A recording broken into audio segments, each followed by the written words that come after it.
Côte d'Ivoire est une et indivisible. Pour l'amour des enfants évidemment.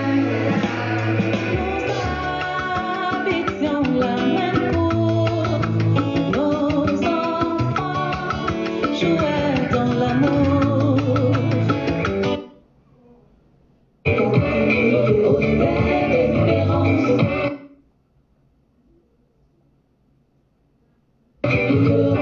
Tu as défendu ta Côte d'Ivoire, j'ai combattu pour la mienne. Tu étais pour l'un, j'ai voté pour l'autre. Nous avons travaillé ensemble, partagé les mêmes plats. Tu m'as fermé ta porte et j'ai tourné mes pas. Tu as défendu ta Côte d'Ivoire, j'ai combattu pour la mienne. Au ciel d'espérance, nous te reconstruirons. Tu as défendu ta Côte d'Ivoire, j'ai combattu pour la mienne. Au ciel d'espérance, nous te reconstruirons. Tu pries Dieu en français, je l'invoque en arabe. Nos parents faisaient comme ça, et pourquoi pas nous? Tu as perdu ta sœur, elle était un modèle. Mon fils est mort sous les balles, en artisan de grandeur, en artisan de grandeur.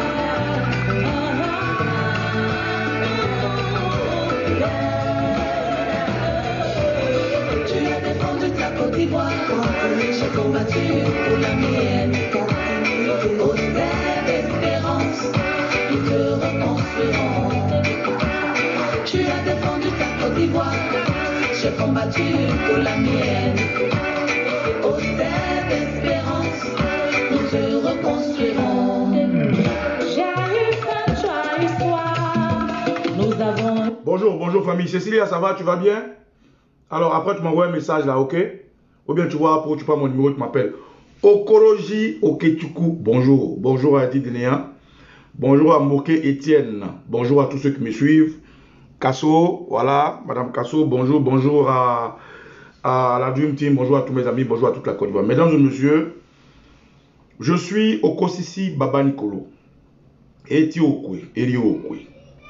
Adie Pototoli, Teti Petit Bam. Ce matin, comme beaucoup d'Ivoiriens d'ailleurs, vous attendez de voir notre réaction, je suis sûr.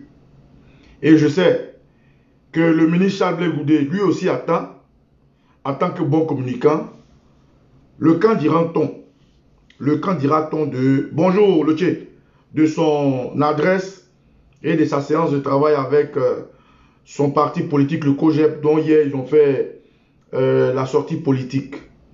Je tiens à dire félicitations au COGEP parce qu'ils ont eu désormais un siège et je tiens à leur dire bravo pour leur entrée politique réussie qui est digne d'un jeune parti politique. Alors ce matin, j'invite le ministre Charles Blé Goudé à venir écouter ce que pensent nous, ses frères, nous, ses sympathisants, nous, ses compatriotes. Il faut qu'il vienne écouter ce que nous pensons de sa position actuelle. Voilà. Parce que je sais qu'il s'est pressé ce matin sur les réseaux sociaux. Le connaissant, c'est quelqu'un qui ne laisse pas les détails. Bonjour Maman Douche Kapokora. Je sais qu'il s'est pressé à aller voir la titrologie des journaux de Côte d'Ivoire. Je sais qu'il attend de voir le retour de sa position. C'est normal. Quand un homme adore l'autocritique, c'est normal. Alors, mesdames et messieurs, quand j'intitule mon direct ce matin de dire juste un caillou enlevé, c'est justement m'adresser au président du COGEP, au ministre Charles Blé Goudé, qui est notre BAPE national. Voilà. Pour lui dire que nous l'avons tous écouté. Nous avons vu la position qu'il a prise, qui est une position courageuse d'ailleurs, une position que on peut peut-être ne pas aimer ou aimer, mais c'est sa position. Et ce que j'apprécie dans cette position, c'est qu'il s'est assumé. Il s'est assumé et il a pris la peine de dire certaines choses au COGEP, de laisser entrevoir son point de vue au peuple de Côte d'Ivoire et de prendre une position. C'est ça un homme. Un homme, il ne fait pas l'équilibrisme. Un homme, quand il veut prendre une position, il prend une position, puis il assume. Et je pense que le président du COJEP, Charles Blé Goudé, a toujours pris des positions qu'il assume. Mais, comme c'est un homme politique et c'est un homme public, nous allons lui donner ce que nous pensons de cette position. Et parce qu'aujourd'hui, une fois qu'on met le nez dehors, il y a toujours, comme on le dit, hein, l'histoire de ce monsieur qui voyage avec son âne et sa femme enceinte et à qui on reproche soit pourquoi il n'utilise pas son âne pour marcher, pourquoi il ne met pas sa femme sur l'âne, pourquoi dans tout qu'on fait, tout ce que tu feras sur cette terre, les gens en parleront. Et pareil pour nous, tout ce que nous allons faire, de bien ou de mauvais, les gens en parleront. Donc, ancien, autorité, Bapé, notre Bapé national, je tiens à te saluer, mes respects, et puis encore Yako, hein, Yako pour tout ce qui t'arrive, Yako, parce que toi et ton mentor, le président Gbagbo, vous êtes détenus depuis bien longtemps. On ne vous laisse pas rentrer chez vous. Et derrière vous, vous perdez beaucoup de parents. Moi, pour moi, hein, vous êtes toujours en deuil. Pour moi, vous êtes toujours en prison. C'est pour ça que je ne me tape pas de vous lancer des pics, de vous faire des croche-pieds. Mais je préfère aussi, quand vous êtes en prison, souvent vous donner les nouvelles de dehors. Parce que des gens autour de vous ne vous disent pas tout. Voilà. Ils peuvent vous rapporter des choses, mais ils ne vous disent pas tout. Parce qu'ils sont dans vos chaussures. Donc j'ai intitulé mon direct juste un caillou à enlever. Un caillou à enlever où? Un caillou à enlever soit de la dent lorsqu'on est en train de manger, un caillou à enlever soit de la chaussure lorsqu'on veut marcher. Donc, chers confrères, chers Ivoiriens, je veux parler et échanger avec le président Charles Blé Goudé qui s'est adressé publiquement à nous et naturellement, ça aura un retour. Et c'est ce retour que moi, je vais faire en tant que citoyen ivoirien et en tant que quelqu'un qui prend la peine aussi de mener ce combat avec tous les Ivoiriens. Bonjour à Martaba, mesdames et messieurs. Avant de rentrer dans ce sujet-là, pour ceux qui n'ont pas écouté le ministre Charles Blé Goudé, on va l'écouter un peu. On va juste l'écouter un peu pour que je sois équilibré. Parce que hier, ils ont fait leur entrée politique et il s'est adressé au COJEP. Hein, voilà. Je pense qu'il s'est adressé au COJEP et aux Ivoiriens. Et comme je suis un Ivoirien, moi aussi, je vais lire ce qu'il a dit et puis je vais lui dire aussi ce que moi je pense en tant que citoyen ivoirien et en tant que critique. Bonjour Lina GPS, comment tu vas? Alors, voilà, nous allons tous l'écouter ensemble. Hein. Voilà, je vais faire avancer. Hein. Oui, c'est le camarade Blé Goudé, en tout cas, il y a assez de mouvements. Je voudrais vous saluer vous tous.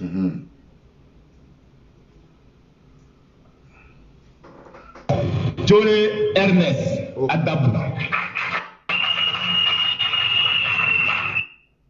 Au moment où sont la classe politique, leurs dirigeants, car c'est le rôle des dirigeants et de servir des locomoteurs. Classe politique, leurs dirigeants.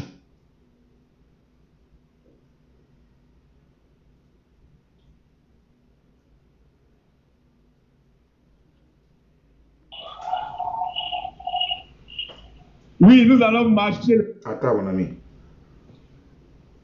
À obtenir les conditions d'une élection transparente. Voilà. Et non violente.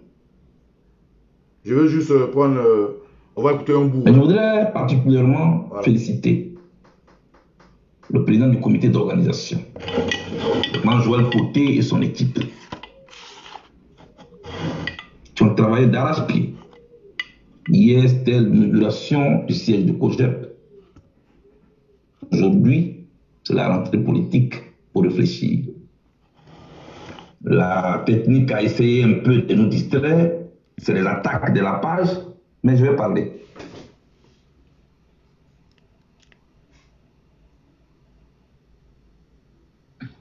Chers amis, la rentrée politique du COJEP a lieu dans un contexte quelque peu particulier, un contexte post-électoral et un contexte pré-électoral. Pré-électoral par rapport aux législatives à venir. Post-électoral en référence à la présidentielle qui a occasionné beaucoup de morts, occasionné des déplacés, qui a occasionné des prisonniers, qui a approfondi le fossé sociale et qui a fait gagner en hauteur les murs de méfiance. À ce stade de mon propos, je voudrais humblement vous inviter à nous lever pour observer une minute de silence à la mémoire de tous les Ivoiriens disparus. Pour ne pas être long, Je me lève aussi. je vais faire avancer un peu, voilà, pour que je sois plus, voilà, soit plus intéressant. Je vais faire avancer un peu, voilà. Berlin, symbole du développement. Le compte a changé. Ensuite, dans son objectif, avons-nous réussi, après un an de collaboration et d'exercice, à obtenir les conditions d'une élection transparente et non violente? La réponse est évidente, non. Puisque dans notre pays, l'élection présidentielle a été des plus violentes, au point même que la tête d'un être humain a servi à jouer au ballon. Je ne vais pas dire que nous avons échoué, mais nous n'avons pas pu atteindre nos objectifs, ni partiellement, ni totalement. En plus, la CDRP a changé de nature. Elle est devenue une plateforme à but électoraliste. Et moi, ce que j'apprends toujours à mes amis de COJEP et ceux qui me fréquentent, j'ai dit dans la vie, quand on ne peut plus et quand on ne veut plus, on doit dire simplement non. On n'a pas besoin de crier, on peut dire simplement non. Même en souriant, on peut dire non. Et c'est ce que nous avons fait. Parce que la nature a changé. C'est parce qu'on s'était dit.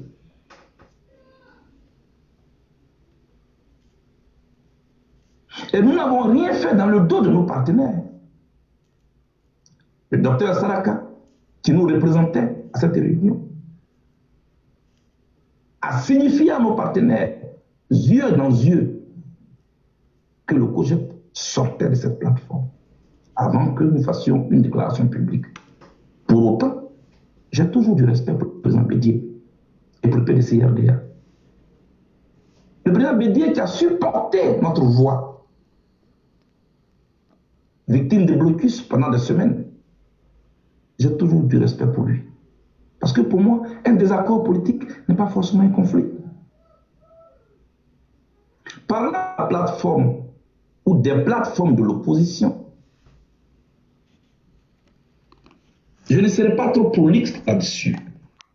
Parce que je ne suis pas du genre à venir exposer en public ce que nous avons eu comme travail à l'intérieur.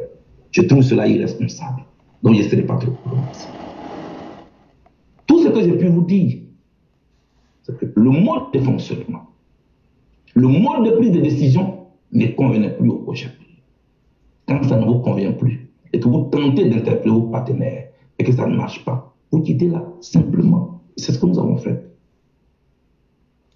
Alors, j'ai attendu des personnes me dire, le Boudé et le projet ont quitté l'opposition, ne sont plus des opposants. Non, non, non. Ce n'est pas notre présence au sein d'une plateforme qui nous confère notre statut d'opposant. Non, pas du tout. Ceux qui pensent ainsi se trompent lourdement et ils trompent l'opinion. C'est plutôt notre posture vis-à-vis du régime qui gouverne la Côte d'Ivoire, qui a l'effectivité du pouvoir.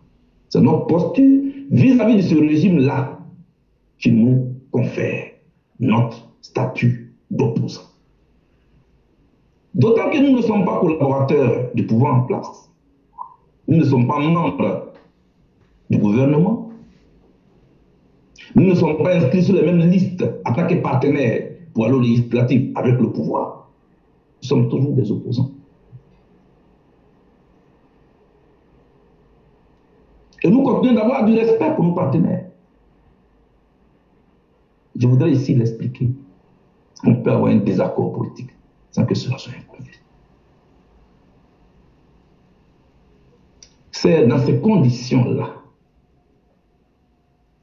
que l'opposition a annoncé sa décision d'aller aux élections législatives. Et je sais que beaucoup m'attendent sur ce point-là. À l'annonce de cette décision, deux opinions se sont signalées tout de suite. D'un côté, ceux qui soutiennent et acceptent que l'opposition parte donc aux élections législatives, et de l'autre côté, ceux qui le refusent parce qu'ils ne comprennent pas. Une guerre des tranchées a été déclenchée contre la deuxième opinion qui ne voulait pas que l'opposition parte aux élections législatives. Et c'est une erreur. C'est une erreur que de diaboliser l'autre parce qu'il émet une opinion contraire.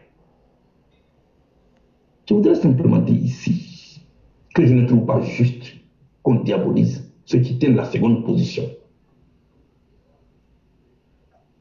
Mais simplement, ce sont nos concitoyens, ou une partie de nos concitoyens, qui ne comprennent pas pourquoi, pendant qu'ils sont au cimetière en train d'enterrer leur corps, chaud dans leurs mains, on leur parle d'une autre élection, sans qu'ils aient une garantie éternellement. Est-ce qu'il n'y aurait pas de violence? Sans qu'ils aient une explication. Parce que ceux qui ne comprennent pas et qui crient leur désaccord, c'est leur droit. C'est un droit pour le peuple que de chercher à comprendre la trajectoire que sa classe politique ou ses leaders veulent lui faire emprunter. C'est un droit pour le peuple de s'indigner. C'est un droit pour le peuple de s'interroger. Et c'est un devoir pour la classe politique d'expliquer ses choix politiques. Parce que ceux qui ont été diabolisés ou qui sont en train de diaboliser, quand nous appelons en marche, c'est eux qui viennent. Quand on nous met en prison comme bâillonnés, c'est eux qui viennent nous soutenir. Donc ils ont le droit de savoir où nous voulons les mener. Et moi, je les comprends. Et je ne suis pas d'accord qu'on les diabolise. Parce qu'ils veulent comprendre. Et on doit leur expliquer pédagogiquement pourquoi. L'Ivoirien, il faut le connaître. Je ne prétends pas connaître tous les Ivoiriens, mais pour le peu que je sais, l'Ivoirien, quand il ne comprend pas, que tu lui expliques avec respect et qu'il te comprend, il fait chemin avec toi. Quand l'Ivoirien se sent considéré, il fait chemin avec toi. Quand l'Ivoirien se sent associé, il fait chemin avec toi. A contrario, quand l'Ivoirien se sent piétiné, humilié, et qu'il se rend compte que tu le regardes de haut, l'Ivoirien se dresse. Pour parler comme les Ivoiriens, on dit Ivoiriens n'aiment pas foutaise. Vous trouverez toujours des gens, quand vous diabolisez les autres, pour vous applaudir. Un petit cercle autour de vous, pour vous applaudir. Ce n'est pas ça. Je sais que chaque discours politique a son client. Tout comme au marché, chaque marchandise a son client. Même le gombo pourri a son client. Pour faire jongler. Même au marché, il y en a qui laissent le pain chaud. Et ils aiment le pain Godio. Au marché, même le pain Godio a son client. Chaque discours a son client. Mais est-ce normal d'agir ainsi? C'est la question. C'est pourquoi nous, au COJEP, nous avons initié une tournée d'écoute, une tournée de consultation. Allez écouter les autres, écouter leur part de vérité, entendre leurs préoccupations, entendre leurs douleurs, leurs cris. Je ne dis pas que nous avons rencontré tous les Ivoiriens. Je ne peux pas avoir cette prétention-là. Parce que, pour digresser un peu, il y a un monsieur qui m'appelle un jour, oui, allô Charles. C'est que tous les Ivoiriens ne sont pas contents. Il lui a dit, toi, tu as rencontré tous les Ivoiriens où? On est 25 millions. Toi, tu les as rencontrés où? Peut-être ceux que tu as rencontrés ne sont pas contents. Parce qu'on se trompe souvent. Les Ivoiriens, les Ivoiriens. Il y a une partie des Ivoiriens que nous avons rencontrés, nous. C'est pourquoi je veux être modeste et mesuré. Ceux que nous avons rencontrés ne sont pas, en tout cas, des rapports qui sont sur ma table, ne sont pas contre les législatives dans leurs principes. Non, ils ont dit, mais nous, président, on ne peut pas être contre les législatives, c'est pas ça. Mais nous nous sommes sentis floués. Nous nous sommes sentis piétinés. Nous n'avons rien compris, on ne nous a rien expliqué. Le village était à 90 degrés. Donc il faut expliquer. Même au sein du COJEP, ce débat a eu lieu pendant des nuits, pendant des semaines. Combien de réunions Zoom n'ai-je pas fait avec mes responsables? Le COJEP, en tant que parti politique, avait sa position de principe, sa position de logique, qui se rapproche de la position de ceux qui ne comprennent pas les législatives. J'ai rencontré tant de personnes, j'ai écouté tant de personnes. J'ai même écouté des chefs de village au téléphone avec qui j'ai parlé, parce que je voulais comprendre. C'est là que je me suis rappelé.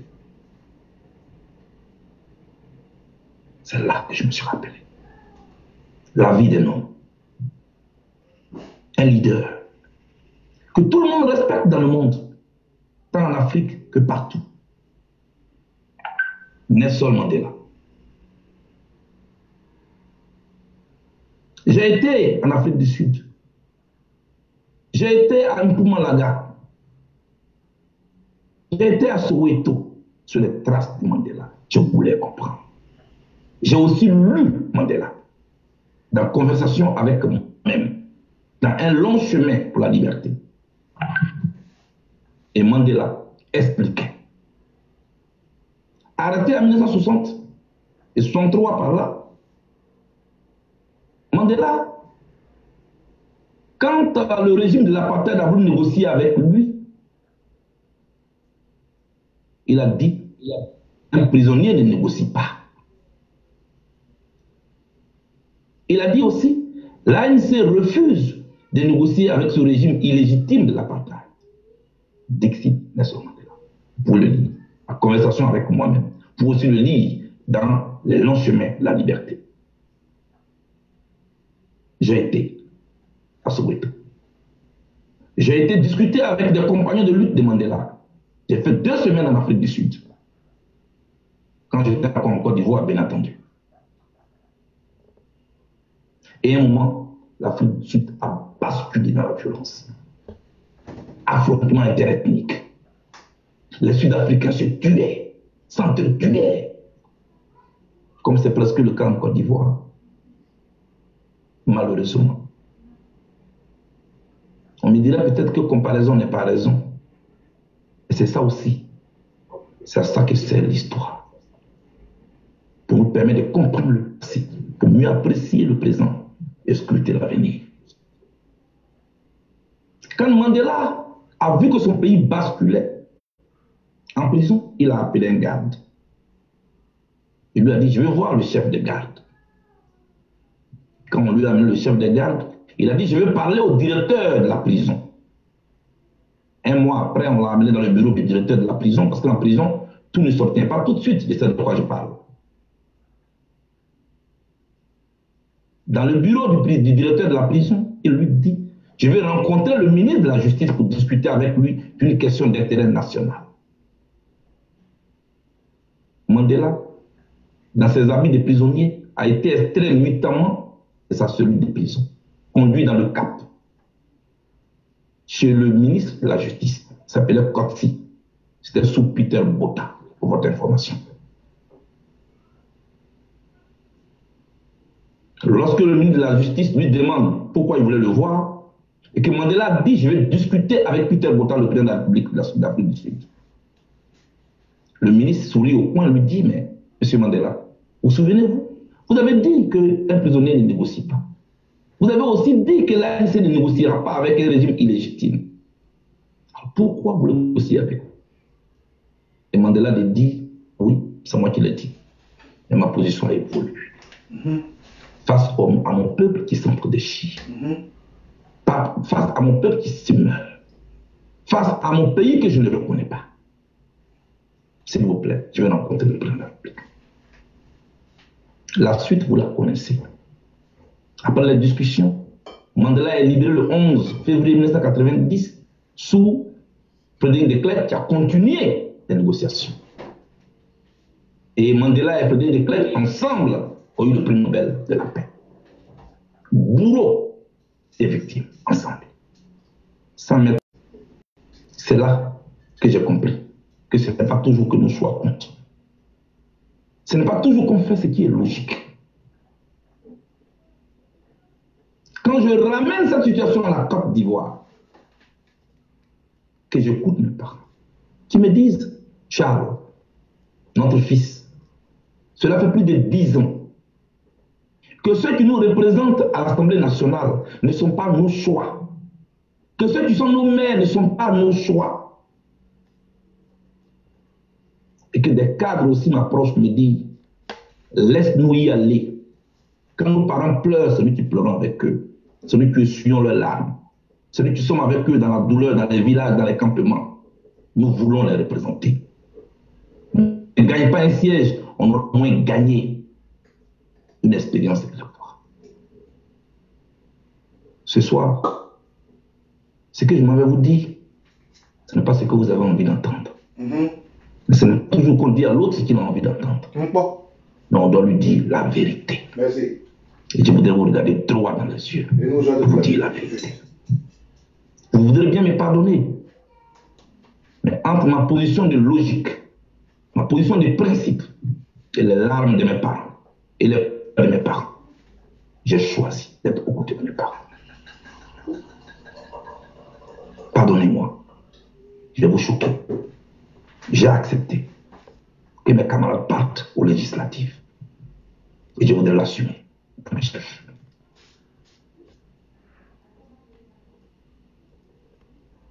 Ce qui nous lie,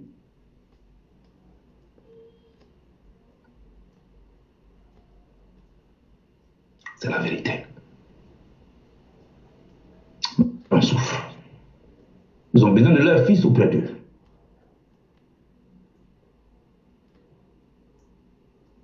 Et je vais l'assumer. Et je serai à côté de mes camarades qui ont décidé d'aller aux élections législatives. Et je serai avec eux dans les villages, dans les campagnes. J'ai compris que ce n'est pas toujours qu'on fait ce qu'on veut. Nous sommes en pour notre nation. Je ne suis pas Mandela. Non, je n'aurai pas cette prétention. Et j'ai écouté les pleurs. Et j'ai accepté que mes amis partent aux législatives. Oui, je serai avec eux à Saïwa. Je serai avec eux à Agoville. Merci, merci, président. Je serai avec eux à Diokoué. Merci, président Chablé Goudé. Je serai avec eux à Lakota. Grand frère, on a compris. Ivoirien, Ivoirienne, je suis, pour ceux qui viennent de se connecter à ma page pour la première fois, je suis Okosi Baba Nicolo. Etio Okwe, Erio Okwe. Adien Potopotoli, Techipentif. Je suis Ivoirien et aujourd'hui j'ai choisi de faire comme la moderne, c'est venir à la moderne, tout le monde qu'on veut parler on fait sur internet, de m'exprimer avec des camarades avec lesquels aujourd'hui nous sommes dans une confédération, la Dream Team. Et au-delà de ça, en tant qu'Ivoirien qui souffre, je porte ma voix et puis j'essaie moi aussi d'apporter ma pierre à l'édifice dans ce débat qui est de la démocratie de la Côte d'Ivoire. Aujourd'hui, nous avons suivi des modèles. Nous avons observé la démarche de certains dévanciers et parmi eux, nous avons fait nos choix. moi, mon choix s'est porté sur la démarche du président Gbagbo. Donc, par ricochet, la démarche du ministre Charles Blé Goudé, qui est son plus fidèle disciple. Parce que c'est des hommes qui se disent et qui disent la vérité.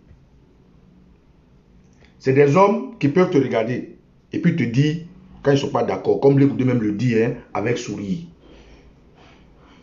Et comme moi j'ai l'habitude de le dire dans la vie, le hasard, ça n'existe pas. Tout a une explication. Que ce soit spirituel, que ce soit métaphysique ou physique, ou que ce soit scientifique, tout a une explication spirituelle. Bonjour Donald Premier.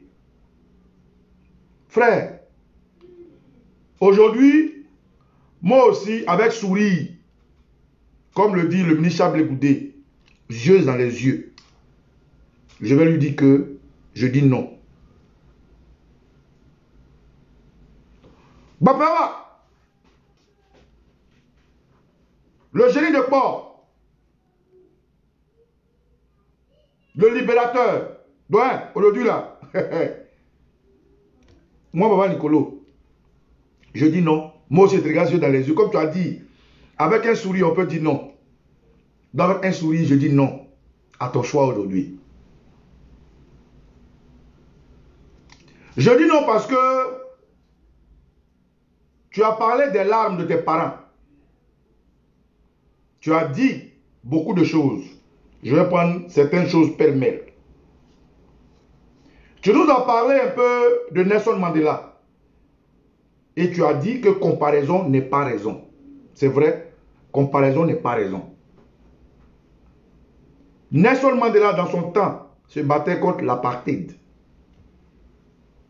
Nous nous battons pour dégager un monsieur qui a détruit notre démocratie. Ce n'est pas la même chose. Nelson Mandela, dans son temps, avait un choix entre des blancs qui sont venus prendre leur pays, qui les vassalisent, qui l'ont mis en prison, et qui ont mis son peuple en palabre, en train de s'entretuer. Eux, 27 années de prison, 27, 1, jusqu'à 27 années de prison. Tout ce qu'il a dû subir, tout ce qu'il a dû vivre, 27 années de prison.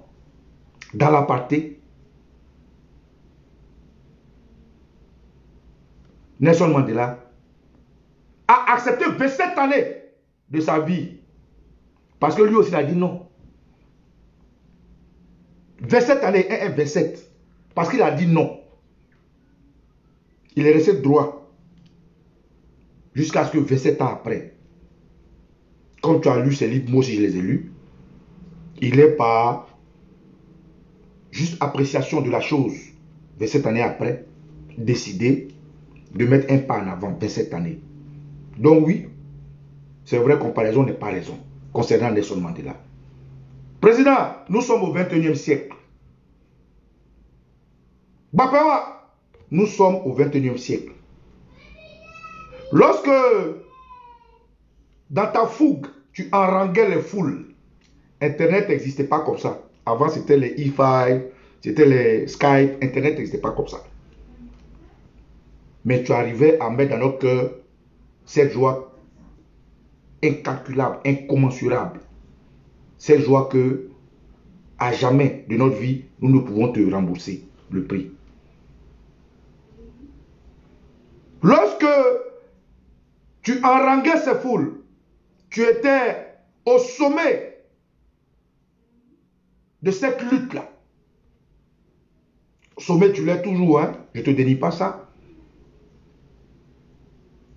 Il n'y avait pas ta famille.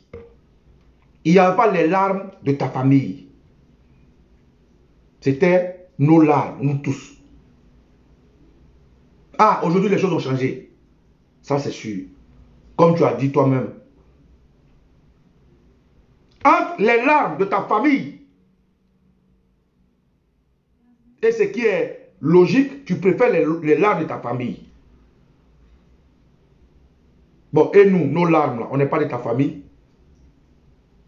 Parce que dans ton développement, tu as expliqué qu'il ne faut pas jeter des pierres à ceux qui ne sont pas d'accord. Parce qu'il faut leur parler. Il faut leur expliquer. Nous, qui ne sommes pas du COGEP, qui va nous parler, qui va nous expliquer. Parce que Si tu as remarqué, c'est parce que tu as vu que les hommes politiques, ceux-là qui portent notre voix, ceux-là pour qui on est un pilier, ne nous ont pas expliqué. C'est parce que tu as très bien dit que l'Ivoirien n'aime pas foutaise. Tu l'as dit. Azen, Babawa, tu dis l'Ivoirien n'aime pas foutaise. Mais ça là, ce que tu viens de dire là, c'est une foutaise.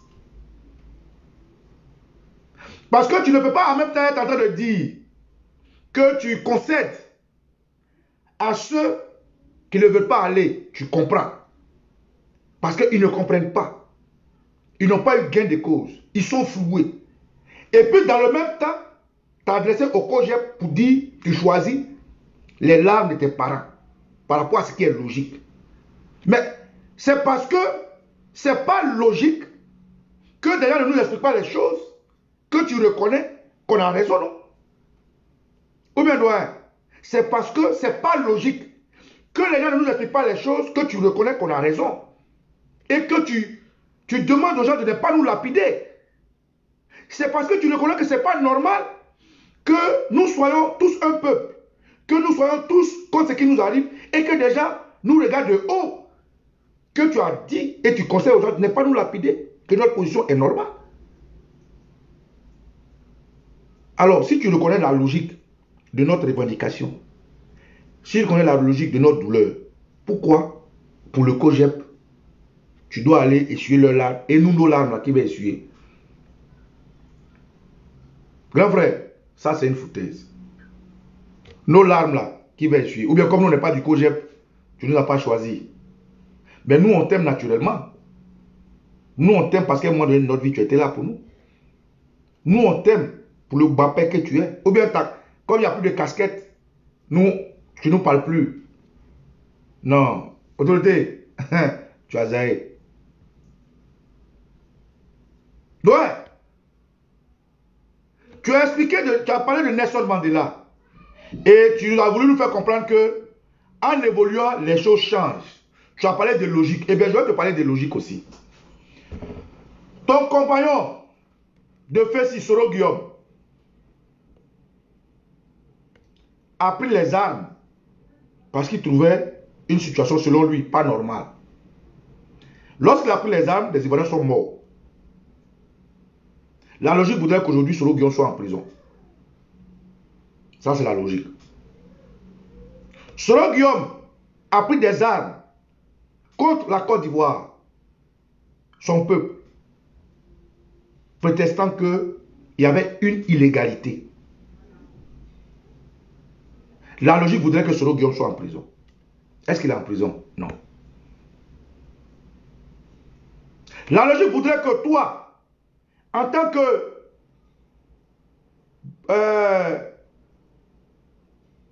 comment on appelle ça, victime de Sissoko Guillaume, la logique voudrait que toi, en tant que victime de Sissoko Guillaume, tu t'éloignes de lui et que tu demandes justice et réparation. Est-ce que tu l'as fait? Non. La logique voudrait que Dramane Ouattara, qui aujourd'hui, Sissoko Guillaume parlant, nous explique que c'est Dramane Ouattara qui l'a envoyé, soit en prison. C'est la logique. Donc, si tu comprends aujourd'hui qu'on ne peut pas toujours faire ce qui est logique, nous aussi on comprend que ta position là, qui n'est pas logique, peut être acceptée. Mais, quand tu dis que tu préfères les larmes de tes parents à faire ce que tu veux, c'est de la foutaise. Doyen, tu es devenu un homme politique aujourd'hui. Tu as ton parti politique qui a fait sa rentrée hier. Mais hier, là, quand tu partais en Côte d'Ivoire, là, Ouattara n'était pas au pouvoir. Quand tu avais laissé tes études pour venir, là, c'était le président Gbagbo qui était au pouvoir. C'est-à-dire, la situation qu'on vit aujourd'hui, là, et puis hier, là, comme il y a longtemps tu es en prison, tu ne sais pas. Ceux qui te rapportent là, ils ne te rapportent pas bien. Quand hier tu étais en Côte d'Ivoire, tu étais libre de tous tes mouvements. Tu étais libre d'aller et de venir. Tu étais libre de passer à la RTI quand tu voulais. Tu étais libre de passer à n'importe quelle radio. Tes artistes pouvaient chanter quand ils... Aujourd'hui là, ça n'existe plus. Grand frère, est-ce que tu sais ça? Hier, aujourd'hui, c'est pas la même chose. Il faut vite que tu rentres au pays. Ils t'ont trop gardé loin. Il faut vite que tu rentres au pays pour voir. Frère, aujourd'hui là, la logique n'est vraiment pas de mise, c'est vrai. Regarde-nous. Nous hier, qui étions à ton appel dans les rues, à barricader les routes, à tout faire, à fouiller dans les camions, et beaucoup de choses je ne vais pas dire. Aujourd'hui, moi je marche avec Soulé de Paris, qui n'a pas pris les armes, mais qui soutient Soro Guillaume. Je marche avec Amiral Blindé. Aujourd'hui, je marche avec les Charlie Black Legends, les Marie Chantal Durand, qui sont du PDCI. Le PDCI hier,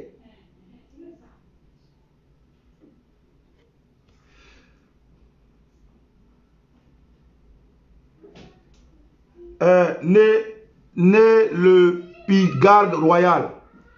Donc, cette question-là, va regarder mes vidéos, tu vas comprendre. Hein? Voilà. Ok?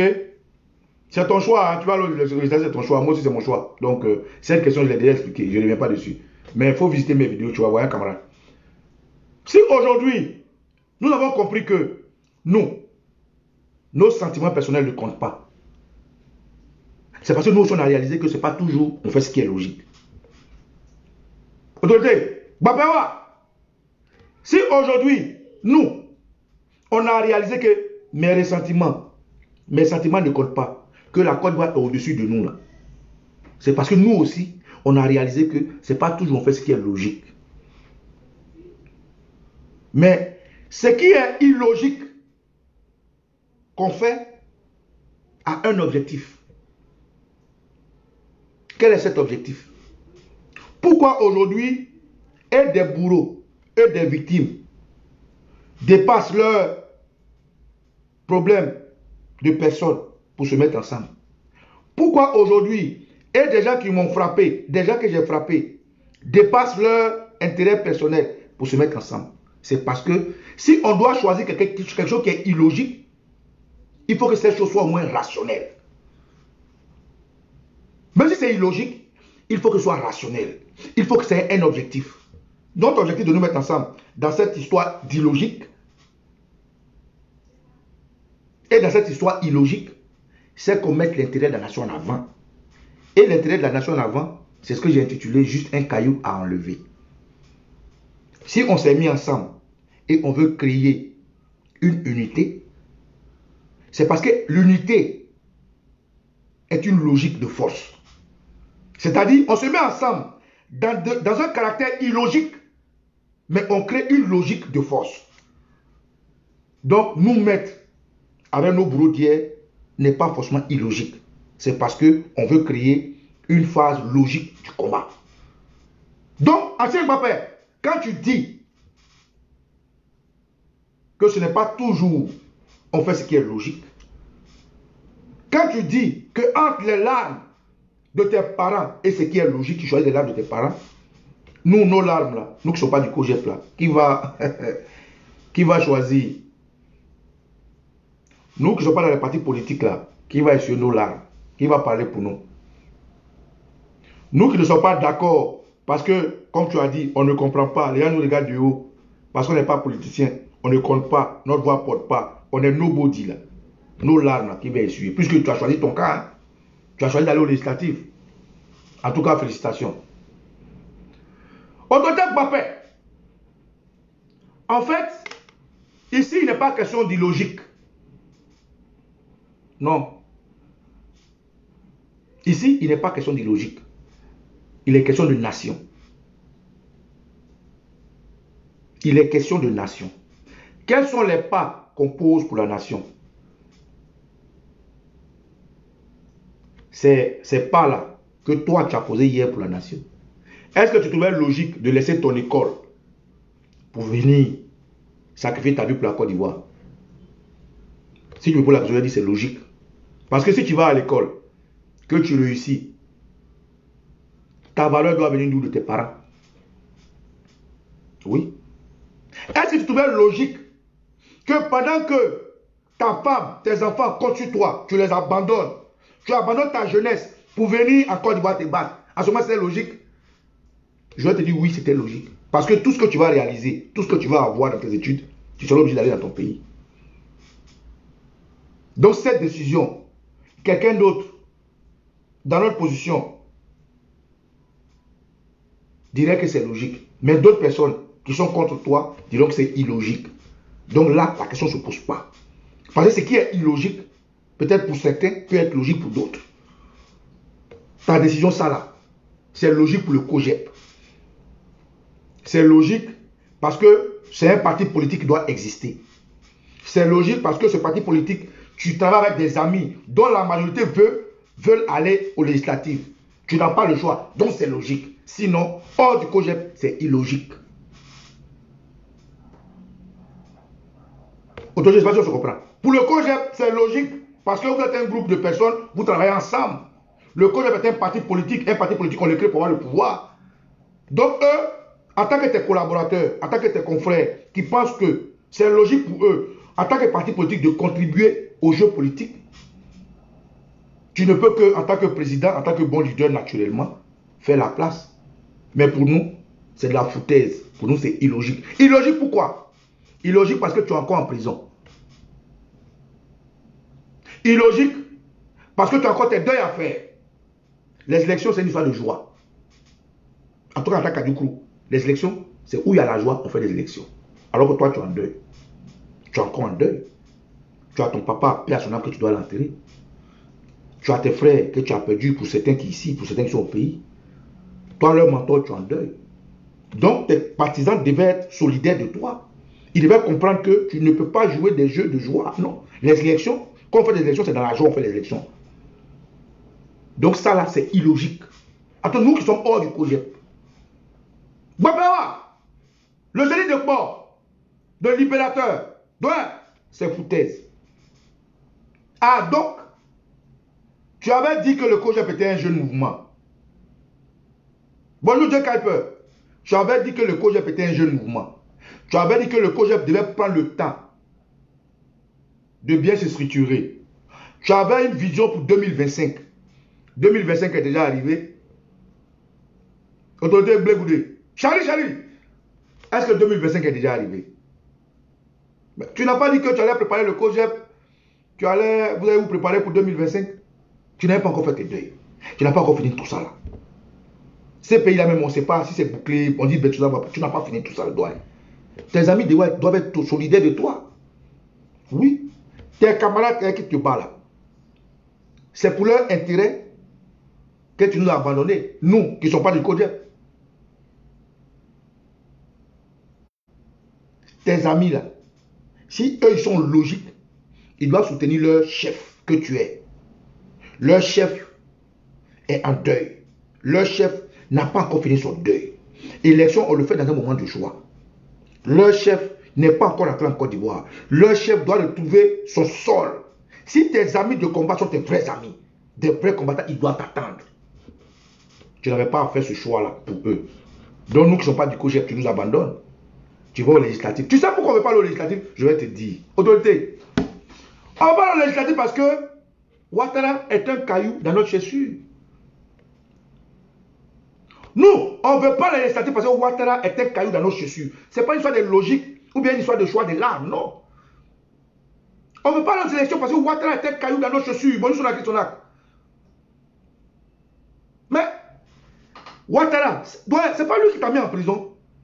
Autorité Blé-Goudé. Mais tes amis là, qui t'ont demandé de faire ça, Ouattara, c'est lui qui t'a mis en prison. Ah, donc toi tu es en prison, il ne veut pas que tu rentres, et tes amis qui sont en Côte d'Ivoire, comme c'est un jeu politique, eux ils vont partir travailler avec celui qui t'a mis en prison. Donc, non, il faut me dire, tu vois, donc ce qui est logique pour le COJEP, c'est illogique pour nous. Ce choix-là, c'est vrai que tu voulais laisser les gens partir parce que tu les attends t'emmerder. Moi, je pense, tes amis qui sont au pays t'emmerdent, donc tu voulais laisser partir. Mais je sais que toi, au fond de toi, là, tu n'es pas d'accord. Moi, je sais qu'au fond de toi, en tant que l'homme que nous, on a vu, Charles Blé-Goudé, je sais que tu n'es pas d'accord. Mais tes amis, là, ce n'est pas de bons amis. Tes camarades, là, Ils ne sont pas bons. Sinon, ils allaient t'attendre. Ils allaient te comprendre. Vous n'êtes pas du côté du peuple. Non. Cette fois-ci-là, le COJEP n'est pas du côté du peuple. Le COJEP est du côté du COJEP. Et ce que tu as dit est clair. Tu dis que entre les larmes de tes parents et puis les choses logiques, tu préfères les larmes de tes parents. Ah bon? Ce n'est pas à cause des larmes de tes parents que tu as quitté tes études pour venir. Quand tu venais là, tous ceux qui te suivaient là, c'était tes parents. Ils étaient du COJEP. Nous tous on t'a suivi. Nous, nos larmes là, on dit on ne veut pas de Ouattara. Ou bien ça, tu t'es plus compte de ça. Nous aussi, on pleure, hein, ouais. Nous aussi, on dit on ne veut pas de Ouattara. Il y a un monsieur qui t'a dit, tu as dit qu'il y a un monsieur qui t'a dit, les Ivoiriens ne sont pas contents. Bon, l'autre était Maïsa. Et puis tu as dit au monsieur, tu les as rencontrés où? À Saint-Chali. Chali. Babawa. Ah, il y a un qui sont bons. Et même d'Admo, non, le fait de Yakpem. Tu dis, il y a un monsieur qui t'a dit que les Ivoiriens ne sont pas contents. Et puis toi, tu leur as dit, est-ce qu'il a rencontré les Ivoiriens? Mais le monsieur, il n'a pas tort. Quand nous tous, on se battait du président Laurent Gbagbo, là, on se battait en Côte d'Ivoire, là, est-ce que tous les Ivoiriens étaient contents de lui? Non. Mais on voulait avoir une position tranchée. Donc, c'est pas possible que tu rencontres tous les Ivoiriens.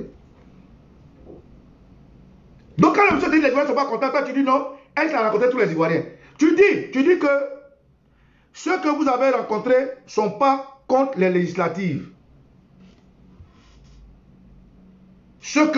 Les dossiers que tes amis au pays t'ont envoyés là, parlent des Ivoiriens qu'ils ont rencontrés qui ne sont pas contre les législatives, c'est vrai. Mais et ceux qui sont contre les législatives, ils ne t'ont pas envoyé leur dossier. Parce que dans ton suite, tu dis que les papiers qu'on t'a envoyés là, les Ivoiriens que vous avez rencontrés, contrairement à ce que dit le monsieur que les Ivoiriens ne sont pas contents, ce que votre campagne de rencontre a rencontré, ils ne sont pas contre les législatives. Eux, c'est justement parce qu'on les a pas expliqué. Mais ce n'est pas vrai, président. C'est pas vrai. Il y a des Ivoiriens qui sont contre les législatives, dont moi. Dont beaucoup. Tu sais pourquoi ces Ivoiriens ne sont pas contre les législatives? Parce qu'ils ne veulent plus de Ouattara. Parce que pour eux, on dit on ne veut plus de Ouattara au pouvoir. Pas parce que nous on veut, mais parce que la Constitution ne permet pas à Ouattara d'être au pouvoir. Donc quand tu dis que tu as envoyé un papier, que les Ivoiriens que vous avez rencontrés ne sont pas contre les législatives, c'est vrai. Mais ils ne t'ont pas tout dit. Il y a peut-être des Ivoiriens qui ne sont pas contre les législatives. Mais il y a des Ivoiriens qui sont contre les législatives. Et ils sont contre les législatives parce que pour eux, il y a une seule porte d'entrée. Non à Ouattara, respect à notre constitution. Une seule porte de sortie. Non à Ouattara, respect à notre constitution. Non, Charlie, autorité, tu as zaï. Oui, je te dis, tu as zaï. Tu as dit que même elle, le seul, on peut dire non. Tu as zaï. Tu as zaï parce que les larmes dont tu parles, les larmes de tes amis, de ta famille, les larmes de tes parents. Nous, on dit non, là, on n'est pas tes parents. Ou bien nous, on n'est pas beaucoup, donc pour nous, c'est pas grave. C'est vrai, la démocratie, c'est difficile. La démocratie, c'est difficile. C'est la majorité qui remporte. Mais est-ce que tu as fait le sondage pour être la majorité? Non. Donc, moi, je vais te dire, moi, je fais seulement vidéo. Il y a des gens qui nous appellent. Il y a des gens qui nous écrivent. Autorité, les gens ne sont pas d'accord. Ce que le monsieur t'a dit, il t'a dit la vérité. Les Ivoiriens ne sont pas d'accord. Les Ivoiriens ne veulent plus voir Ouattara.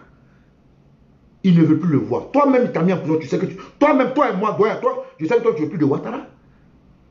Donc, tu as préféré laisser et faire plaisir à tes amis, tes collaborateurs, parce qu'ils ont été là pour toi. Parce qu'ils ont tenu le parti vivant. Et puis, tu as préféré nous abandonner. Ça, c'est le premier point. Le deuxième point. Donc, tu dis que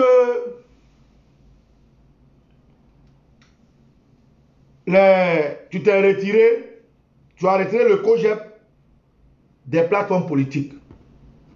Et puis la raison que tu donnes, je vais te dire la raison que tu donnes. Tu dis, tu as retiré le COJEP des plateformes politiques parce qu'au départ, c'était une plateforme politique non idéologique à but non électoraliste. C'est ce que tu as dit, hein? J'ai pas écouté ton truc.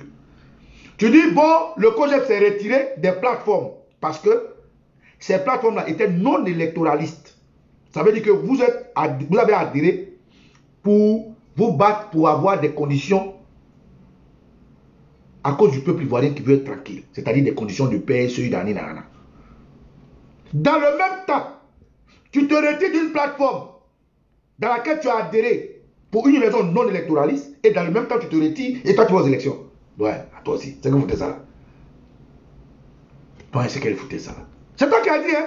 Tu dis, tu as retiré le COJEP de la plateforme non idéologique, parce que le but de cette plateforme était non électoraliste. Et que par la suite, le mot de désignement, quand cette plateforme a changé, c'est-à-dire est devenue électoraliste, le mot de désignement des candidatures et beaucoup de choses que tu n'as pas envie de mettre en public a changé. Donc, toi, tu t'es retiré. Donc, pourquoi alors? Pourquoi tu te retires d'une plateforme dans laquelle tu es rentré, qui avait une raison non électoraliste, qui a changé, qui est devenue une plateforme non idéologique à raison électoraliste? Tu te retires et toi, tu vas aux élections. Ouais, c'est la foutaise. Toi, tu dis les gens n'aiment pas foutaise. Nous, on n'aime pas cette foutaise-là. En fait, tu as fait la littérature. Dans ce que tu as expliqué là, tu as fait la démagogie et tu as fait la littérature. C'est-à-dire scientifiquement, tout ce que tu as dit là, c'est zéro. Et tu as bien fait de parler de logique et d'illogique. Parce que tout ce que tu as dit là, dans le COJEP, peut-être c'est logique. Mais hors du COJEP, c'est illogique. Ce n'est pas rationnel. Non, loin. Parce que si tu te retires d'une plateforme qui était au début non idéologique, pour des élections non électoralistes, et que eux maintenant ils décident d'aller aux élections, et que tu te retires, normalement la logique voudrait que tu n'ailles pas aux élections. Maintenant, pourquoi toi tu te retires et puis tu vas aux élections? Parce que tu as choisi les rangs de tes parents par rapport à ce qui est logique. Donc c'est pas bon. Ça c'est le deuxième point. Le troisième point pour finir. Autorité, Charlie. Bon, on fait comment maintenant? Tu as parlé aussi des garanties. Hein? Quand tu nous défendais, quand tu défendais ceux qui n'allaient pas, tu as parlé des garanties. Quelles sont les garanties que le COJEP a pour protéger ses militants? Quelles sont les garanties que le COJEP a pour voir son président en Côte d'Ivoire? Quelles sont les garanties que le COJEP a pour, une fois que les résultats seront donnés, pouvoir avoir sa victoire? Quelles sont les garanties? Autorité, j'ai beaucoup de choses à dire. Mais comme j'ai dit, tu es en prison. Tu vis une réalité que je ne vis pas. Tu es privé de tes libertés. Tout comme le président Gbagbo, comme tous les exilés, comme tous ceux qui sont en prison, comme tous ceux qui sont morts, comme aujourd'hui ceux qui sont blessés. Mais je sais que cette vidéo-là, forcément tu vas la voir. Et je l'ai fait parce que je sais aussi que ce matin, quand tu vas te réveiller, ton premier réflexe sera d'aller regarder qu'est-ce que les gens ont dit de ton speech. Et moi, comme je suis le partisan du président Laurent Gbagbo, et que tu es mon doyen, tu es mon vieux, tu sais bien que je t'aime bien, je te dis, moi aussi, yeux dans les yeux, que tu as les foutaises. Ça là, Ivoirien n'est pas foutaise, donc j'aime pas les foutaises. Donc Charlie, autorité, Bapawa, désolé de quoi? En tout cas, le monsieur qui t'a dit que les Ivoiriens ne sont pas contents, il a raison. Donc les papiers, ils t'ont envoyé là. Le docteur Saraka ne t'a pas envoyé tous les papiers. Il a oublié de t'envoyer nos papiers. Nous n'allons pas aux législatives. Mais on ne fera pas comme tu dis, hein, fourmi maillant sous colatier. Nous n'y allons pas. Nous, la société civile, nous qui ne sommes pas d'accord, nous qui disons que Ouattara doit partir un point trait, il n'y a pas d'autre débat. Nous allons nous poser nos pas pour que Ouattara sache que nous ne le reconnaissons pas.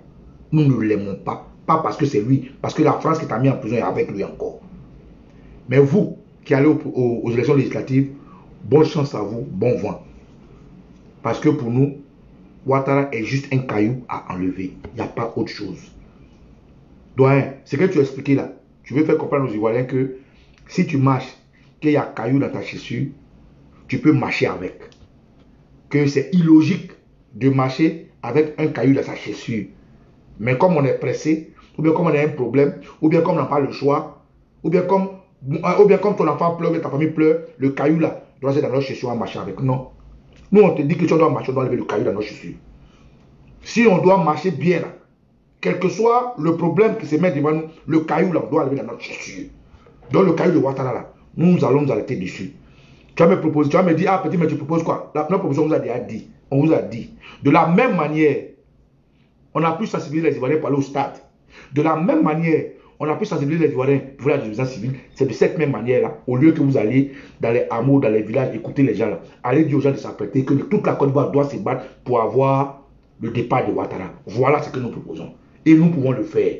Dans aucun pays, pour le grand intellectuel que tu sais que dans aucun pays, personne ne viendra faire la bataille à notre place, c'est nous. Et toi, tu as une teinture de lutte qui nous a amené hier à nous battre, donc tu ne dois pas être surpris de cette position.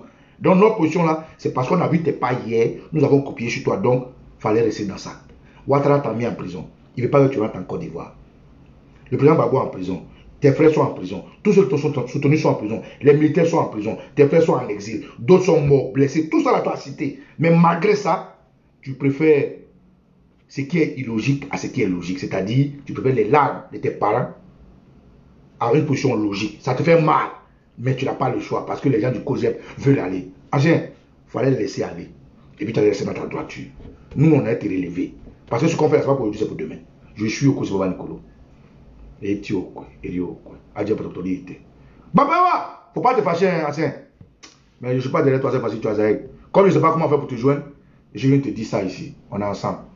Donc, ceux qui me posent la question de savoir, vous proposez quoi là? Je vous ai dit, ce que je propose là, c'est que de la même manière, on a pu courir à gauche et à droite pour remplir le stade. De la même manière, on a pu courir à gauche et à droite pour que les Ivoiriens amènent Ouattara sur la table. C'est de cette même manière-là qu'il faut toujours rester dans cette position pour que Ouattara parte. C'est la France qui est derrière Ouattara, il n'y a pas autre chose. C'est la France qui a mis Blé Goudé en prison. C'est la France qui a mis Babo en prison. C'est la France qui fait nous prisonniers. C'est la France qui nous tue. Donc, de quoi vous parlez? J'ai fini. Allez, que Dieu bénisse la Côte d'Ivoire. Charlie, tu as déconné, hein? Moi, j'ai fini par là. Quand tu dis on se parle bec. Moi aussi, je te dis ce que je pense. Donc, c'est facile à Jamal Zahir. Kojep, je ne suis pas avec vous. Allez, que Dieu vous bénisse.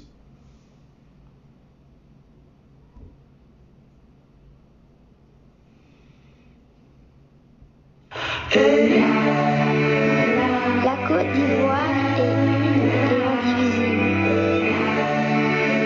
Pour l'amour, les enfants et le bonheur.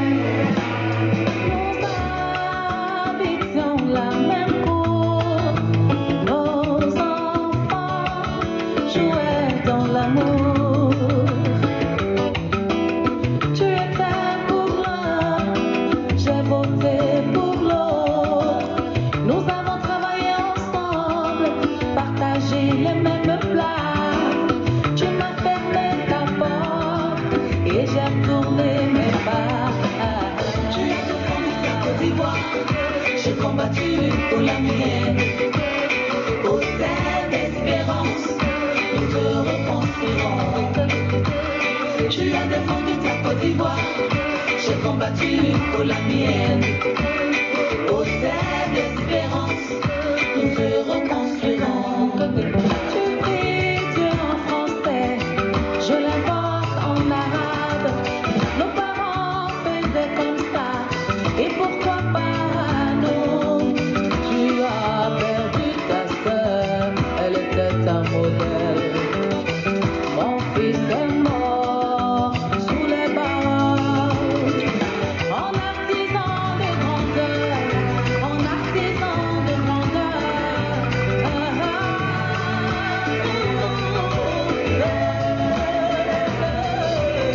Tu as défendu ta Côte d'Ivoire, j'ai combattu pour la mienne. Au sein d'espérance, nous te reconstruirons.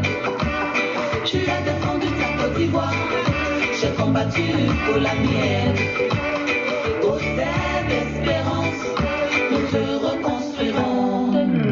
J'ai eu faim, tu as eu soif, nous avons eu peur, nos enfants ont pleuré. Alors merci, c'est sous le son de Niaoré Dobé et puis de comment il s'appelle matin? C'est Dobé Niaoré et puis Manu Gallo. Voilà, le titre c'est Ma Côte d'Ivoire. Allez taper sur YouTube, télécharger, c'est un bon son, c'est ce son là qui va nous accompagner tout ce mois. Ah, Etienne me laisse, c'est chose, attends, hein. C'est Dobé Niaoré en featuring avec Manu Gallo. C'est les deux dames, les deux grandes dames qui ont chanté cette Côte d'Ivoire. Le titre c'est Ma Côte d'Ivoire et c'est ça qui va nous accompagner tout le long de ce mois de février. Mesdames et messieurs, nous sommes en février. Nous allons commencer à préparer la Côte d'Ivoire, préparer les Ivoiriens. À ce que ceux qui ne sont pas d'accord avec cette législative et qui pensent que c'est logique, préparez-vous. On va travailler ensemble. Et puis, je tiens à vous informer. Non, je vais vous donner l'information après que la DUPIM existe. légalement maintenant. On est ensemble.